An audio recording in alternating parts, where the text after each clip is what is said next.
दोन थेंब प्रत्येक वेळी, पोलिओवरती विजय दरवेळी हे घोषवाक्य घेऊन महानगरपालिकेच्या आरोग्य विभागाच्या वतीने शहरात 3 मार्च राष्ट्रीय पल्स पोलिओ लसीकरण मोहीम अंतर्गत 0 ते 5 वयोगटातील बालकांना डोस पाजण्यात आला।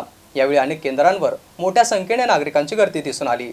शहरातील 0 ते 5 वर्ष वयोगटातील एकूण 1,98,910 मुलांना डोस देण्याचे उद्दिष्ट महानगरपालिकेच्या आरोग्य विभागाच्या वतीने ठेवण्यात आले होते। यासाठी महानगरपालिकेतील 41 रिपोर्टिंग युनिट अंतर्गत एकूण 689 पोलिओ बूथ उभारण्यात आले होते। यासह रेल्वे स्टेशन, बसस्थानक, विमानतळ, टोल नाके, मॉल्स, जकात नाका अशा एकूण 125 ठिकाणी डोस पाजण्यासाठी ट्रान्झिट टीम आणि 22 मोबाईल टीमद्वारे स्थलांतरित बांधकाम सुरू असलेल्या ठिकाणी तसेच तांडे, वस्त्या येथे देखील नियोजन करण्यात आले होते। यासाठी महानगरपालिका आरोग्य विभागातील वैद्यकीय अधिकारी, डॉक्टर असे एकूण 3624 कर्मचाऱ्यांची नियुक्ती केलेली होती।